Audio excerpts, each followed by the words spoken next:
Bonsoir, le flash des informations pour ce lundi 17 février. L'organisation non gouvernementale Sustainability for Seychelles met en garde contre les problèmes de santé que pourrait causer la présence d'une masse nuageuse polluée aux Seychelles. Cette ONG effectue des relevés de l'air régulièrement à travers des capteurs placés dans les îles de Mahé, Praslin et la digue.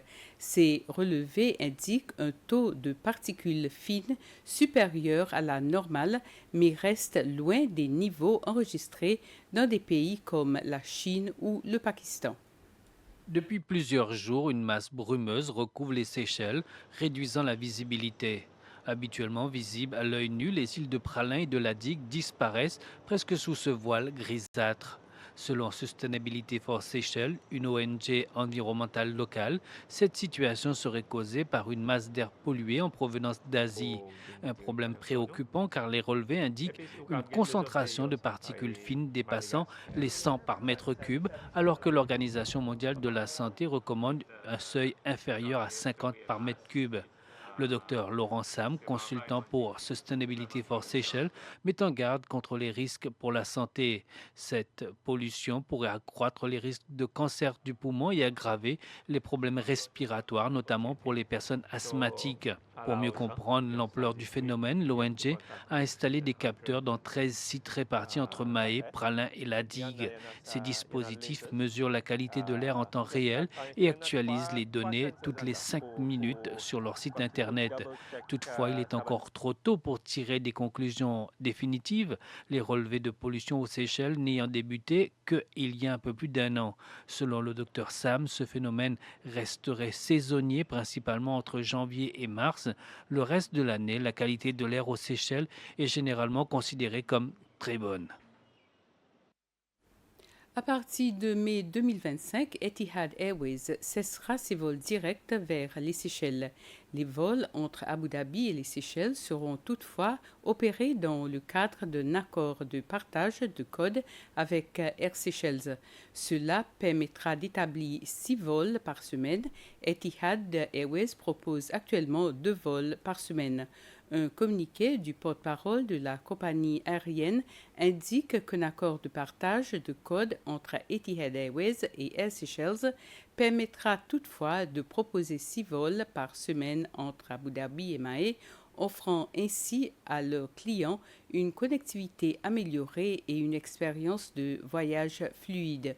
Le communiqué indique que même si Etihad n'opérera plus de vols directs vers les Seychelles, elle reste déterminée à fournir à ses clients le plus haut niveau de service grâce au partenariat avec Air Seychelles. Le ministère des Transports a annoncé que Indigo, la plus grande compagnie aérienne de l'Inde, commencera des vols directs entre Mumbai et les Seychelles à partir du 22 mars 2025. Cette compagnie prévoit 4 vols par semaine entre les deux pays et envisage d'augmenter la fréquence plus tard dans l'année.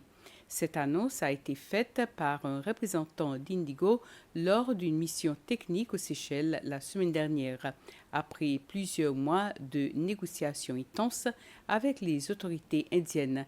D'après un communiqué du ministère des Transports, il s'agit d'une réussite majeure dans le renforcement de la connectivité aérienne entre les deux pays, tout en consolidant la position des Seychelles comme une destination clé. Le département de l'agriculture et l'Institut du bien-être animal des Seychelles ont lancé une campagne de stérilisation visant à réduire la population de chiens errants dans les communautés locales. Cette initiative s'inscrit dans le cadre d'un accord de jumelage entre les villes de Victoria et Rostov en Russie. Un groupe de 7 vétérinaires russes participe à ce programme, offrant leur expertise pour assurer le bon déroulement des opérations. Les stérilisations se font dans le district de Grand Ansmaé, plus spécialement dans l'ancienne station de la BBC.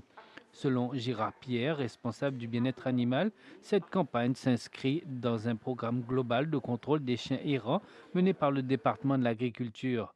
Les propriétaires qui souhaitent faire stériliser leur animal devront payer une somme de 500 roupies pour les femelles et 350 roupies pour les mâles. Et pour les chats, les femelles, ça sera 350 roupies et 200 pour les mâles.